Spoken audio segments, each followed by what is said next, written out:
ধৈর্য বড় দামি একটি সম্পদ।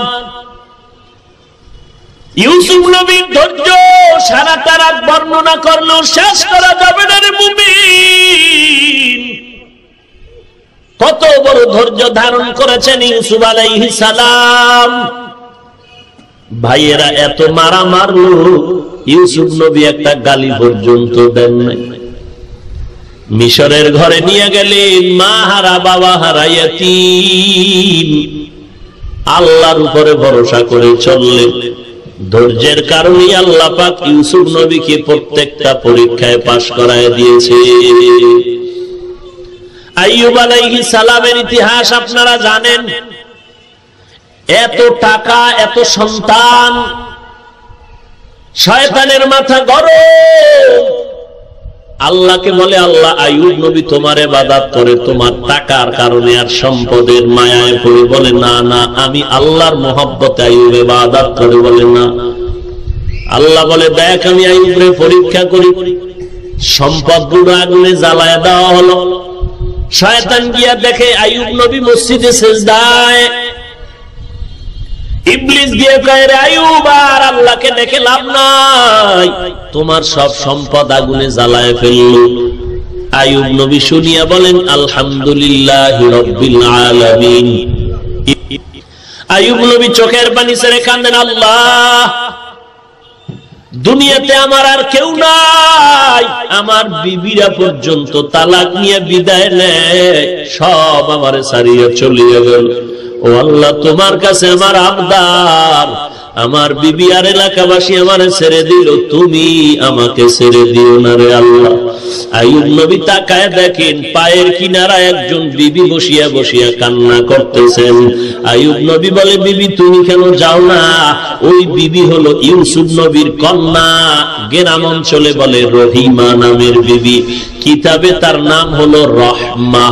এই রহমা নামের বিবি ইউসুফ নবীর সন্তান কন্যা, আইয়ুব নবীর স্ত্রী, ইউসুফ নবীর কন্যা পায়ের কিনারায় বসে কান্না করেন।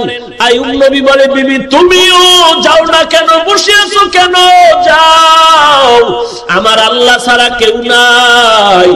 রহমা নামের বিবি ইউসুফ নবীর কন্যা পায়ে হাত রেখে বলেন, স্বামী আমার, আমাকে আপনি তাড়াইয়া দিবেন না, আমার জীবনটার শেষ পর্যন্ত আমি আপনার খেদমতে কাটাতে চাই। কারণ আমি হাসরের ময়দানের মুরাকাবা করে দেখলাম, ওই জাহান্নামের আযাব বড় ভয়ঙ্কর।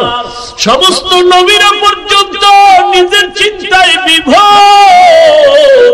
সূর্য মাথার উপরে নেমে আসবে, আপন আপন বলতে সেদিন আর কেউ থাকবে না। আল্লাহ যদি আমারে ডাক দিয়ে কয়, রে রহিমা, রহমা, আমার দরবারে নাজাতের জন্য কি নিয়ে আসছো? আমি আল্লাহর কাছে বলবো, আল্লাহ, আমার নাজাতের কিছুই নাই, তবে একটা ওসিলা পেশ করলাম, আমি তোমার একজন নবী আইয়ুবের স্ত্রী।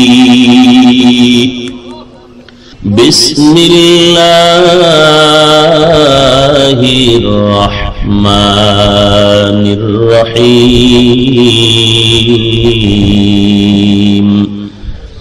ইয়া আইয়ুহাল্লাযীনা আমানু ইসতাঈনু বিস-সাবরি ওয়াস-সালাহ,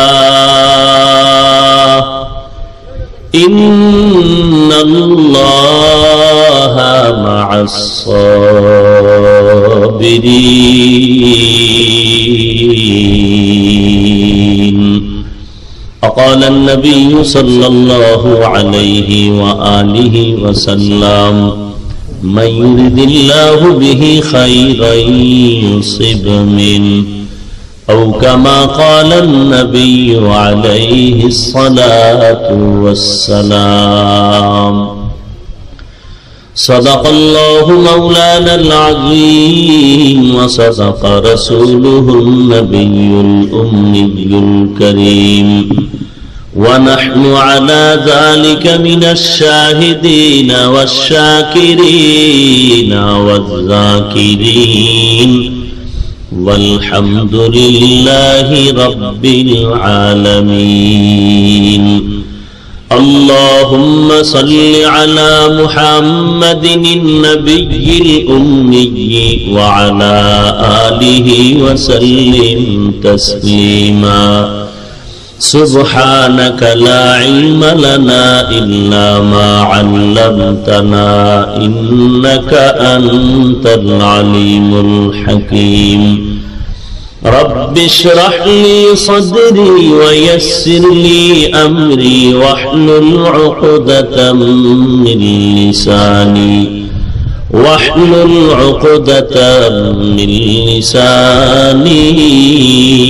يفقه قولي توحید کی امانت सीनों में है हमारे तौहीद की अमानत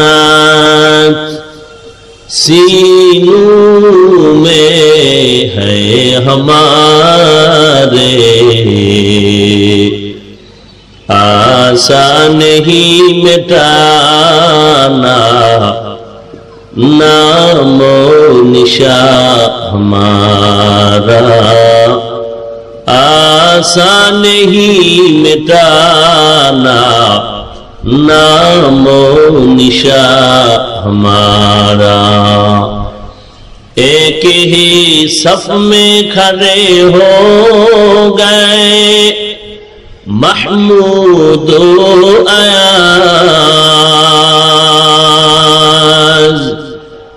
एक ही सफ में खड़े हो गए महमूद अयाज न कोई बंदा रहा न कोई बंदा है नवाज न कोई बंदा है रवा न कोई बंदा है नवाज मोहम्मद ने आकर कुफर को मिटाया कुफर को मिटाकर सदाकत बताया कुफर को मिटाकर सदाकत बताया या अय्युहल्लज़ीना आमनुस्तईनु बिस्सब्रि वस्सलाह है दुनियार मुमिन नारी पुरुष धनी गरीब आलेम व आवाम তোমরা সাহায্য প্রার্থনা করো সবর ও সালাতের মাধ্যমে ইন্নাল্লাহা মা'আস সাবিরিন নিশ্চিত আল্লাহ পাক সাবিরিনদের সাথেই থাকেন রাসূলুল্লাহ সাল্লাল্লাহু আলাইহি ওয়া আলিহি ওয়াসাল্লাম ইরশাদ করেন মান ইউরিদিল্লাহু বিহি খাইরান ইউসিব মিন আল্লাহ পাক যার খায়ের ভালাই মঙ্গল চাহেন তাকেই দ্বীনের সমঝ দান করেন এবং ধৈর্যের দ্বারা আল্লাহ পরীক্ষা নেবেন এ হলো আয়াত ও হাদিসের তরজমা সংক্ষিপ্ত অনুবাদ এই জমিনের মধ্যে আল্লাহ পাক রব্বুল আলামিন যত মাখলুকাত সৃষ্টি করেছেন এর মধ্যে সর্বোচ্চ সম্মানিত করেছেন মানব জাতিকে মানুষের মতো এত শ্রেষ্ঠ সম্মানিত আর কেউ নাই কোরআনে হাকিমের বিভিন্ন আয়াতে আল্লাহ বলেন মানুষ এত দামি এত সুন্দর এদের মতো দামিও কেউ নাই সুন্দরও কেউ নাই কেন সুন্দর কেন দামি শক্তিশালী এই জন্য আল্লাহ সে জবাবেও বলেন না ওয়া খুলিকাল ইনসানু যায়ীফা মানুষ খুবই দুর্বল মানুষের মতো দুর্বল আর কেউ নাই একটা পিপিলিকার কাছেও মানুষ দুর্বল মানুষের নিজ হাতে তৈরি করা একটা 2 টাকা দামের ব্লেটের কাছেও মানুষ দুর্বল। তাহলে এই দুর্বল মানুষটা আল্লাহ তাআলা এত সম্মান দান করেছেন। এই দুর্বল মানুষ সম্মানকে বজায় রাখার জন্য অন্যের সহযোগিতা খুবই জরুরি। অন্যের সহযোগিতা ছাড়া দুর্বল মানুষ নিজের সম্মানকে টিকিয়ে রাখা অসম্ভব। এখন অন্যের সহযোগিতা যে নিব, কার থেকে নিব? সহযোগিতা ছাড়া চলা যাবে না, এটা চূড়ান্ত। পৃথিবীতে আল্লাহর আইনে তো সবাই দুর্বল, দুনিয়ার লাইনেও আমরা গরিব মানুষকে দুর্বল মনে করি, টাকাওয়ালা ধনীকে সবল মনে করি। গভীরতার দিকে নজর করলে বোঝা যায় গরিবের থেকে টাকাওয়ালারা আরো দুর্বল। যার যত টাকা বেশি সে ততই অসহায়। গরিব তো নিজ হাতে কর্ম করে জীবন চালাতে পারে, বড়লোক পারে না। সে না পেরে কার সহযোগিতা নিতে প্রস্তুত? তার ছেলে, তার মেয়ে, কেউ না। বরং যত বড়লোক, যত টাকাওয়ালা, সে তত বেশি গরিবের কাছে অসহায়। কোন সমস্ত গরিব যদি বলে আমরা কোন বড়লোকের খেদমত করব না, তাহলে একদিকে তার জীবনটা হবে পঙ্গু, অপরদিকে তার 5 তলা বিল্ডিং, টাইলস আর মোজাইক করা বিল্ডিং হবে গোয়াল ঘর। কথা বুঝেন? কোন গরিব যদি বড় লোকের সহযোগিতায় আগায় না যায়, তাহলে প্রত্যেকটা বড় লোকের জিন্দেগি হবে পঙ্গু, তার বাসস্থান হবে গরুর ঘর। কারণ বড় লোকের জুতা ধুয়ে দেয়, মুছে দেয় গরিব, কাপড় ধুয়ে দেয় গরিব, ঘর মুছে দেয় গরিব, পাক করে দেয় গরিব। গরিব সহযোগিতা না করলে বড়লোক চলার কোনো রাস্তাই থাকে না। তাহলে আমরা গরিবকে যত দুর্বল মনে করি, বড়লোকের থেকে বেশি দুর্বল না। কিন্তু এই বড়লোকেরা এহসান তো করেই না, ইনসাফ করা দরকার তাও করে না, করে জুলুম। নিজের ছেলে মেয়ে বাবার এত উপকার করে না, এলাকার গরিব বড় লোকের যে উপকার করে। বিপরীতে বড় লোক কি করে? নিজের সন্তান, স্ত্রী এদের জন্য লাগে না, তারপর অনেক কিছু টাকা পয়সা, পোশাক আদি, খানা দানা সব।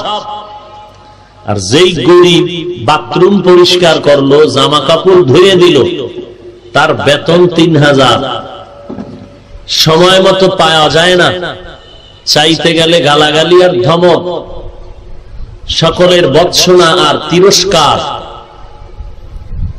এ কারণে তাদের গরিব থাকার পরেও কোন এক সময় আল্লাহ পাক দেখায়, যেই সময় তোর মনে চাইছিল ইলিশ খাবি, ওই সময় টাকা ছিল না। আমি আল্লাহ তোরে এখন টাকা দিয়েছি, ডাইনিং টেবিলে 10 রকমের মাছ, 13 রকমের গোশত, 14 রকমের সবজি, শাক। কপাল তোর খারাপ, যখন মনে চাইছে খেতে পারোনি, টাকা নাই। এখন মনে চায়, রুচি নাই। টাকা আছে কি নাই, এটা তোর জিন্দেগির একটা শাস্তি। গরিবের সাথে বেঈমানি করার কারণে, আল্লাহর সাথে গাদ্দারি করার কারণে। আল্লাহ পাক বলেন মানুষ বড় দুর্বল, কারো না কারো সহযোগিতা ছাড়া চলার কোনো উপায় নাই। কার থেকে সহযোগিতা নিব? 3টা দুর্বলতা যার মধ্যে নাই, তার থেকে সহযোগিতা নিব। 1 নম্বরে যার পিছু টান নাই, 2 নম্বরে যার অভাব নাই, 3 নম্বরে যার স্বার্থ নাই। পৃথিবীতে দেখবো কার পিছু টান নাই? প্রত্যেকটা মানুষেরই পিছু টান। নিজের পেটের ধান্দা, পরিবার, আহাল, সন্তান, পরিবেশ এবং প্রতিবেশীর চিন্তা, এই চিন্তা সে নিবারণ করতে গিয়ে আরেকজনের চিন্তা করার কোনো সুযোগই তার নাই। প্রত্যেকটা মানুষ জমিনে পীর বলেন আর গায়েরে পীর বলেন, প্রত্যেকটা মানুষের পিছু টান কেমন? গরিব মানুষের পিছু টান কেমন? 100 টাকা হলে সমাধান হবে। বড় লোক তার 1 লাখেও হয় না। এই যে বললাম, যত বড় লোক তত বড় অসহায়, যত বড় টাকাওয়ালা তত বড় ফকিন্নি, তত বড় দুর্বল। আল্লাহ পাক বলেন প্রত্যেকটা মানুষ জমিনে সব পিছু টানওয়ালা। অতএব 3 দুর্বলের একটা দুর্বলতা, পিছু টান যার নাই তার থেকে সহযোগিতা নেও তুমি অনায়াসে পাবে। 2 নাম্বার, যার অভাব নাই। পৃথিবীতে এমন কেউ নাই যার অভাব নাই, সবাই অভাবী, কমার বেশি। পারস্যের কবি আল্লামা শায়েখ সাদি রহমাতুল্লাহ আলাইহি বলেন, মানুষের পেটের ক্ষুধা নিবারণ হলেও চোখের ক্ষুধা নিবারণ হয় না। চোখের ক্ষুধা নিবারণ হয় না। যে টিনের ঘরে বসে আছে সে বিল্ডিং এর স্বপ্ন দেখে, যে 1 তলা বিল্ডিং এ বসে আছে সে 5 তলার স্বপ্ন দেখে, যে 5 তলায় বসে আছে সে আরেক বিল্ডিং এর স্বপ্ন দেখে, যে পুরা বাংলাদেশে বিল্ডিং করেছে, ফ্ল্যাট কিনেছে, সে ইন্ডিয়ায় বাড়ি করার স্বপ্ন দেখে, ইন্ডিয়ায় বাড়ি যে করেছে সে সিঙ্গাপুরে বাড়ি করার স্বপ্ন দেখে। তাহলে পেটের ক্ষুধা নিবারণ হলেও চোখের ক্ষুধা নিবারণ হয় না। 3 নাম্বার, যার স্বার্থ নাই। পৃথিবীতে প্রত্যেকটা মানুষ স্বার্থপর। আমরা দুনিয়াতে দেখি প্রত্যেকটা মানুষের জন্য নিরাপদ জায়গা তার পিতা মাতা, কিন্তু সোনার বাংলায় আমরা পরীক্ষামূলক দেখলাম মা বাবাও স্বার্থ ছাড়া কিচ্ছু বুঝে না। স্বার্থের টানে মা বাবা সন্তানকে হত্যা করে, সন্তান পিতা মাতাকে হত্যা করে, স্ত্রী স্বামীকে হত্যা করে, স্বামী স্ত্রীকে হত্যা করে, ভাই ভাইকে হত্যা করে। কারণটা কি? সামান্য স্বার্থ, আর কিছুই না। তাহলে দুনিয়াতে পিছুটান ছাড়া কেউ নাই, অভাব ছাড়া কেউ নাই, এবং স্বার্থপর ছাড়াও কেউ নেই। এই 3টা দুর্বলতা নাই যার, তার থেকে তুমি সাহায্য চাও, চাইতে দেরি পাইতে। এই 3টা দুর্বলতা নাই কার? তিনি হলেন একমাত্র, আরো জোরে বলেন, ইয়া আইয়ুহান নাস আনতুমুল ফুকারাউ ইলাল্লাহ ওয়াল্লাহু হুয়াল গানিয়্যুল হামিদ।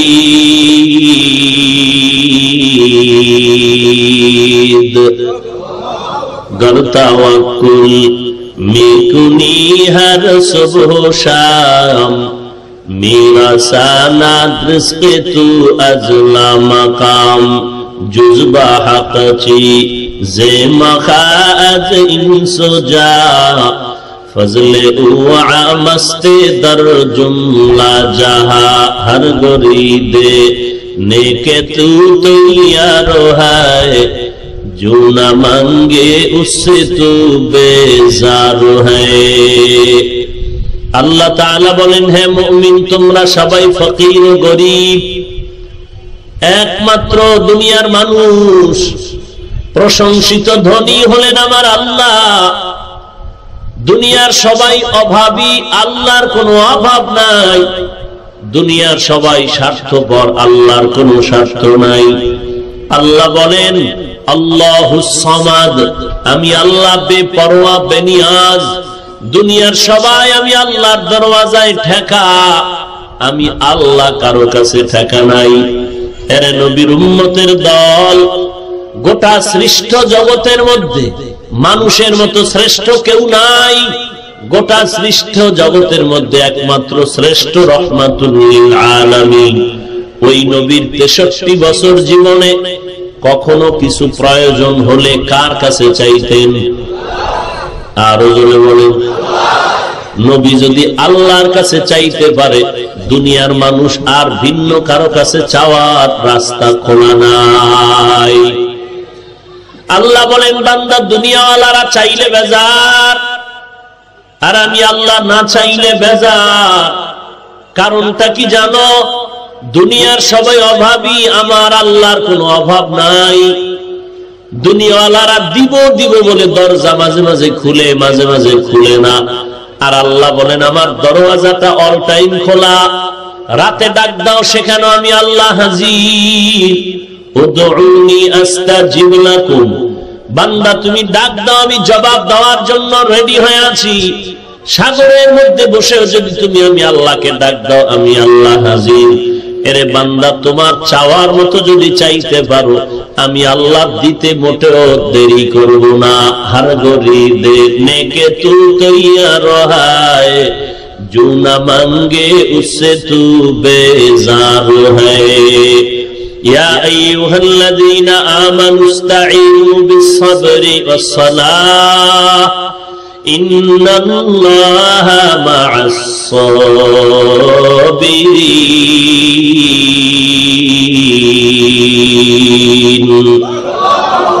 আল্লাহ তাআলা বলেন, সাহায্য যদি প্রয়োজন মনে করো, কার কাছে চাইবা?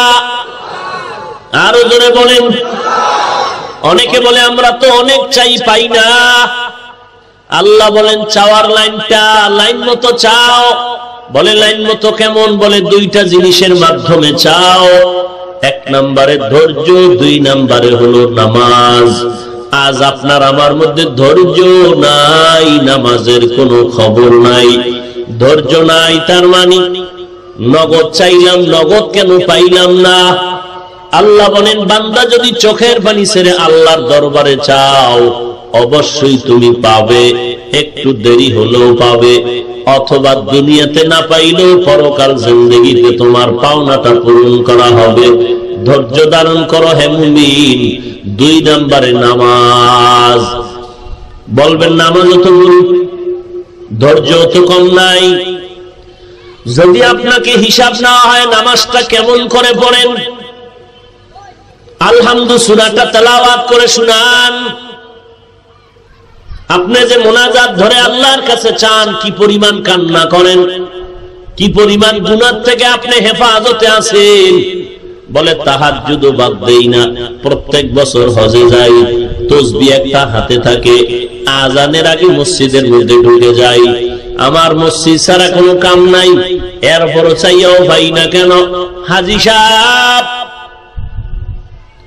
তাসবিহ হাতে আছে, পাগড়ি মাথায়, 5 ওয়াক্ত নামাজ মসজিদে জামাতে আযানের আগে হাজির। হাজী সাহেব আপনার ছেলে মেয়ে আসেনি? বলে আলহামদুলিল্লাহ। কয়টা? বলে 3 ছেলে 4 মেয়ে। মেয়েগুলোর কি হালাত? বিবাহ হয়ে গেল। জামাই কি করে? বলে গ্রামীণ ব্যাংকের একজন ডাইরেক্টর। ছেলেরা কি করে? বলে এক ছেলে সরকারি বড় অফিসার।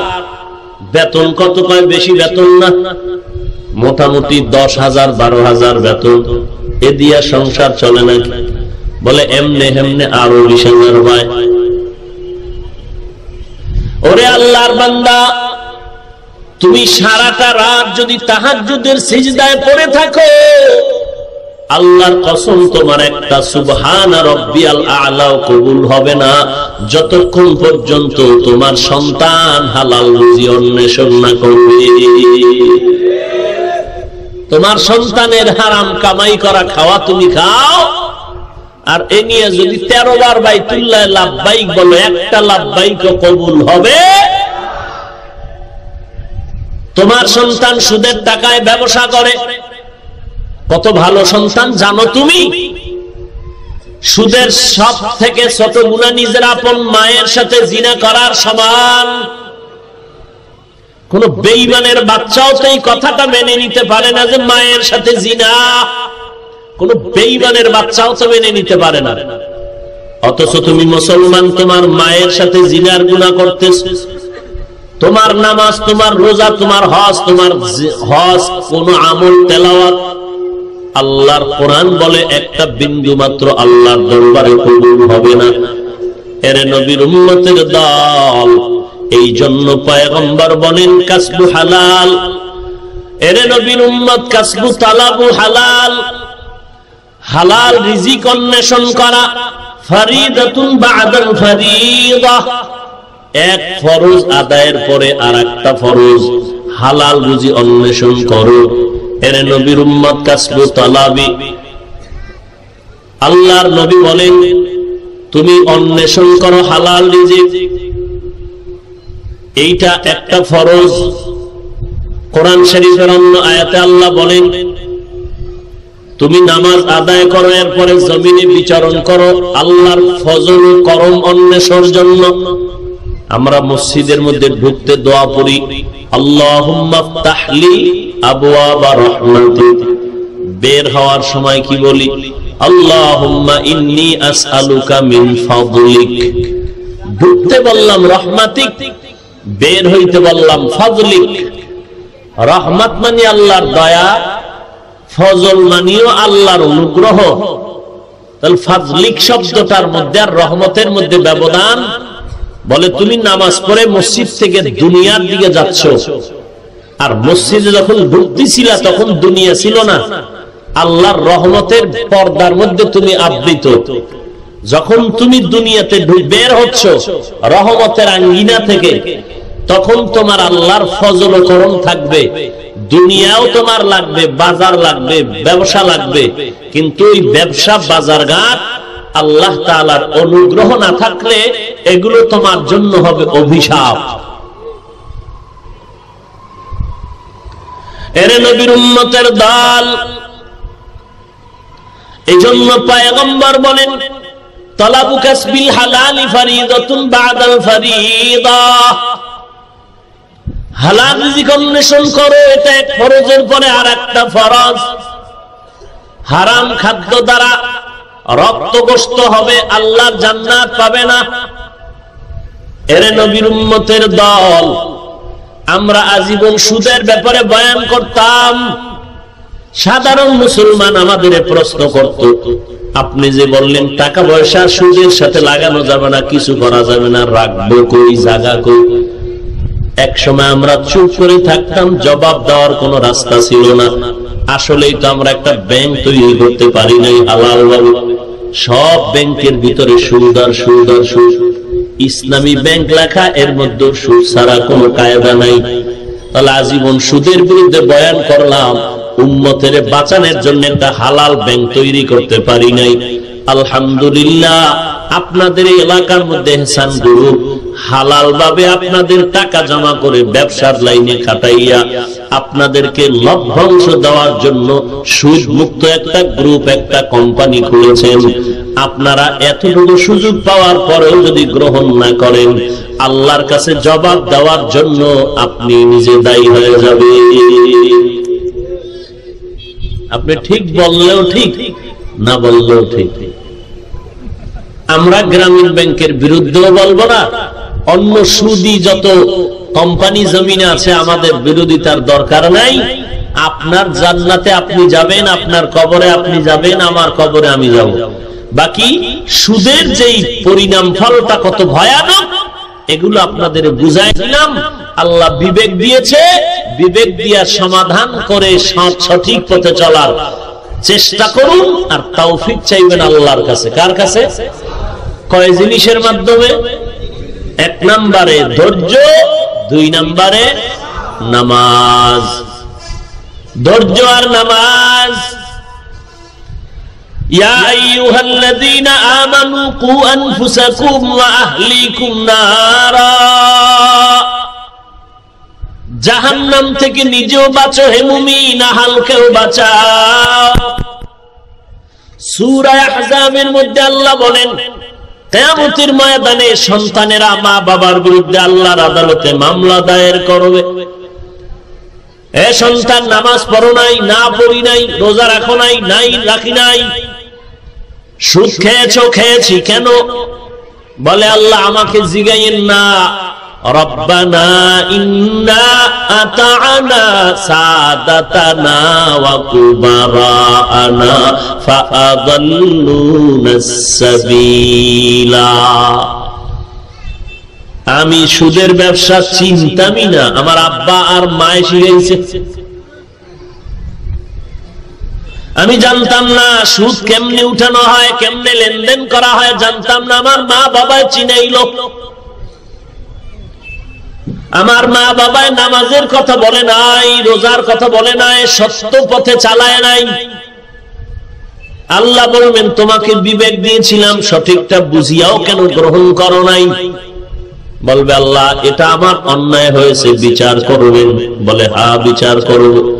সন্তান বলে আল্লাহ আমার একটা অনুরোধ হলো, যেই মা বাবার কারণে আমি আজ জাহান্নামের বাসিন্দা হলাম, আজকে আমাকে যদি আযাব দাও এর ডবল আযাব আমার মা বাবাকে দিতে হবে। রব্বানা আতিহিম যিফাইন মিনাল আযাব ওয়ালআনহুম লা'নান কাবীরা। আমাকে যে শাস্তি দিবারে আল্লাহ, ডবল শাস্তি আমার মা বাবাকে দাও। হাজী সাহেব, এই জন্য আমি সব মাহফিলে বলি, কিয়ামতের ময়দানে আমি হাফিজুর রহমান বিপদগামী আল্লাহ না করুক যদি হইয়া যাই, আপনাদের কোনো পেরেশানি নাই। কিন্তু প্রত্যেকটা মানুষ ভালো করে খেয়াল রাখেন, লিখে রাখেন। আপনি 13-12 যদি মক্কায় হজ করেন, 3 তলা মসজিদ বানায় দেন, কোটি টাকা দিয়ে মাদ্রাসা করে দেন, হাজারো গরিবের বিবাহের ব্যবস্থা করে দিলেন, কোটি কোটি টাকা আপনি যাকাত দেন, কিন্তু আপনার সন্তান যদি কিয়ামতের ময়দানে আসামির কাঠগড়ায় ধরা খেয়ে যায়, আপনার মেয়ে, আপনার ছেলে, আপনার স্ত্রী, আপনি 1000 বার হজ করেন আর মাদ্রাসা করেন, ছেলের কারণে, মেয়ের কারণে, স্ত্রীর কারণে জবাব না দিয়া জান্নাতে যাওয়া যাবে না। এত সহজ মনে করলেন জান্নাত? যদি সহজ হইতো তো সাহাবায়ে কেরাম তাকওয়ার চূড়ান্ত অবস্থানে থেকেও সারা রাত কাঁদলেন কেন? জান্নাতের টিকিট হাতে পেও এরপরও কান্নার আওয়াজ। এরে নবীর উম্মতের দল, এজন্য আল্লাহ বলেন ধৈর্য ধারণ করো আর নামাজ। আজকে যত ভেজাল আমাদের নামাজের, অশুদ্ধতার কারণ। যত বড় পাগড়িওয়ালা দেখে, যদি দেখেন কথাবার্তা লেনদেনে ঝামেলা, বুঝবেন নামাজের ভেতরে ঝামেলা। এত সুন্দর বয়ান আমি আপনাদেরকে শোনাচ্ছি, কিন্তু আমার ভেতরের হালাত তো আপনারা কেউ জানেন না। আমি নিজের খুব বড় বক্তা মনে করি, এটা কবিরা গুনাহ। অন্যকে ছোট মনে করি, এটাও কবিরা গুনাহ। আমি একজনকে হিংসা করি, কবিরা গুনাহ। আমি আমার বাসায় বসে বসে অনেকের নাম নিয়ে গীবত করি, কবিরা গুনাহ। আমি একা একা নামাজ পড়ি, যোহরের 10 রাকাত নামাজ পড়ি 4 মিনিটে। মানুষের সামনে যখন দাঁড়ায় নামাজ পড়ি, আমার 4 রাকাতে লাগে 6 মিনিট। নামাজটা তো আল্লাহর জন্য হলো না।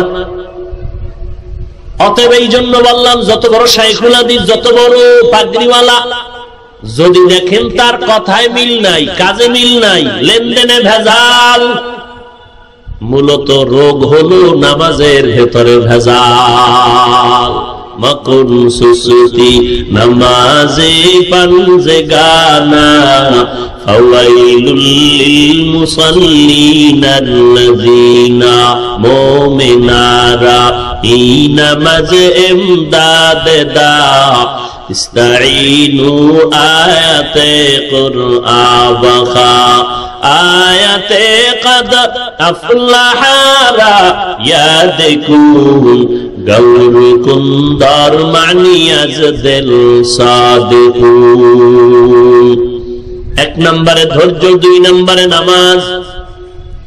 ধৈর্য এমন একটা গুণের নাম, আল্লাহ পাক কোরআনে বলেন ধৈর্য ধারণকারীদেরকে আমি আল্লাহ বিনা হিসাবে জান্নাত দিয়া দিব। ইন্নামা ইউওয়াফাস সাবিরুনা আজরাহুম বিগাইরি হিসাব।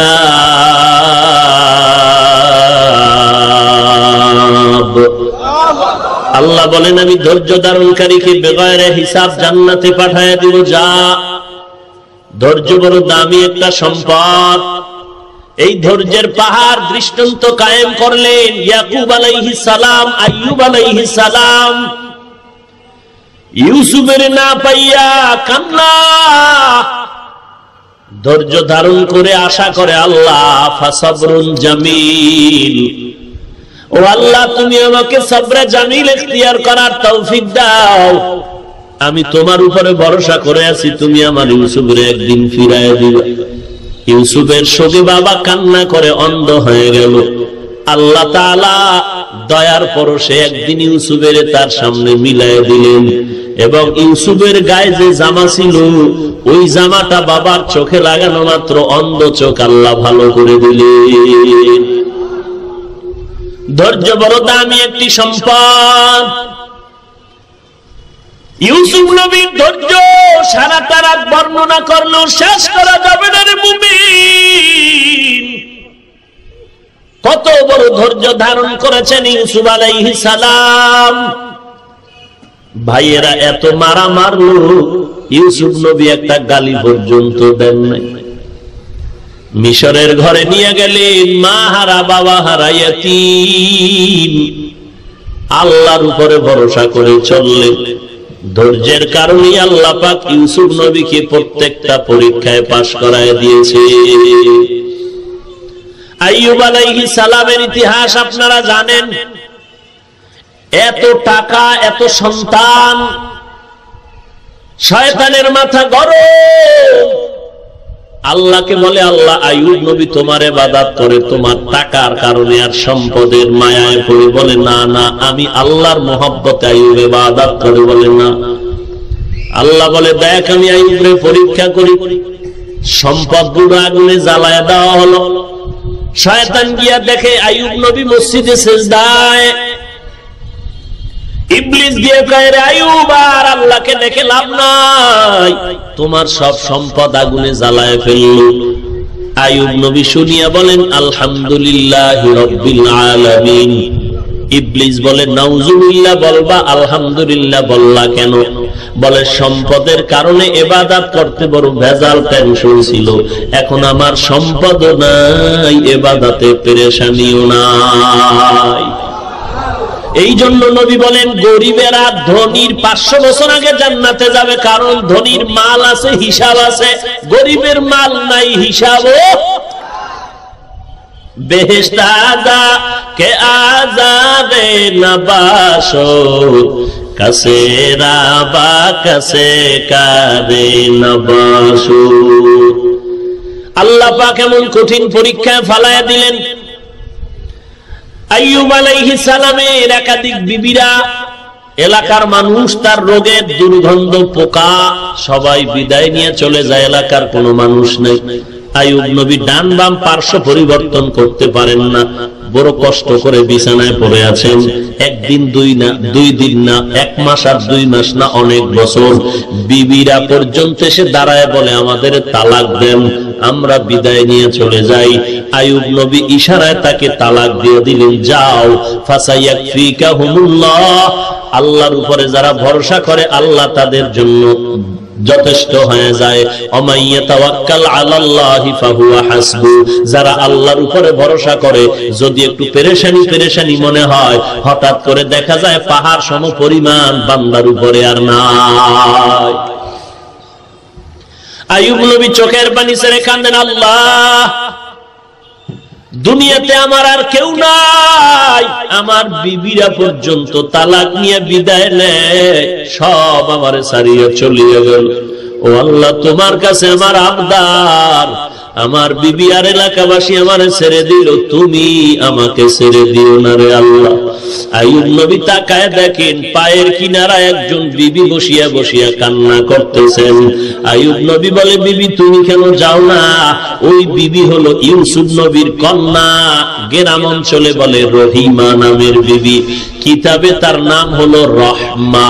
এই রহমা নামের বিবি ইউসুফ নবীর সন্তান কন্যা, আইয়ুব নবীর স্ত্রী, ইউসুফ নবীর কন্যা পায়ের কিনারায় বসে কান্না করেন।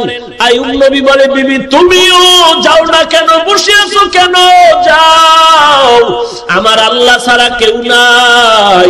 রহমা নামের বিবি ইউসুফ নবীর কন্যা পায়ে হাত রেখে বলেন, স্বামী আমার, আমাকে আপনি তাড়াইয়া দিবেন না, আমার জীবনটার শেষ পর্যন্ত আমি আপনার খেদমতে কাটাতে চাই। কারণ আমি হাসরের ময়দানের মুরাকাবা করে দেখলাম ওই জাহান্নামের আযাব বড় ভয়ঙ্কর। সমস্ত নবীরা পর্যন্ত নিজের চিন্তায় বিভোর। সূর্য মাথার উপরে নেমে আসবে, আপন আপন বলতে সেদিন আর কেউ থাকবে না। আল্লাহ যদি আমারে ডাক দিয়ে কয়, রে রহিমা রহমা, আমার দরবারে নাজাতের জন্য কি নিয়ে আসছো? আমি আল্লাহর কাছে বলবো, আল্লাহ আমার নাজাতের কিছুই নাই, তবে একটা ওসিলা পেশ করলাম, আমি তোমার একজন নবী আইয়ুবের স্ত্রী। আমি ওসিলাটা পেশ করে আল্লাহর কাছে নাজাত পাওয়ার জন্য অনেক অন্তরে আশা নিয়ে বসে আছি। এরে নবীর উম্মতের দল, মনে মনে একটু চিন্তা করিয়েন ঘুমানোর সময় এমন কি আমল আপনার জীবনে আপনি করেছেন যে আল্লাহর কাছে পেশ করবেন, আর ওই আমলটার বিনিময়ে আল্লাহ আপনাকে নাজাত দিয়ে দিবে।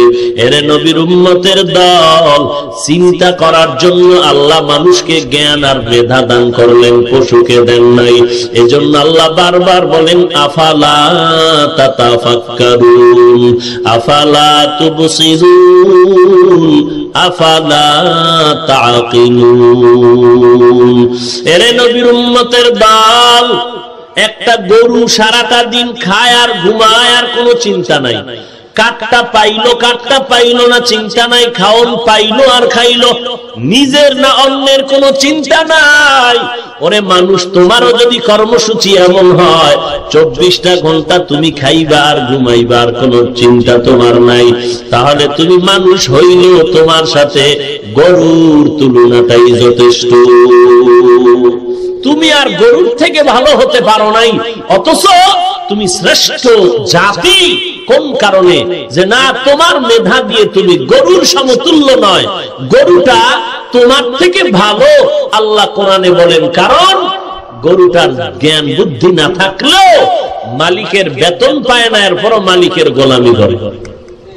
আর তুমি মালিকের সব খাইয়া, বাতাস, পানি, আগুন, গাছ, ফল সব আল্লাহর দেওয়া পাইয়াও আল্লাহর শুকর আদায় করো না, নামাজ পড়ো না, তাহলে তুমি ওই চতুষ্পদ জন্তু গরুর থেকেও খারাপ।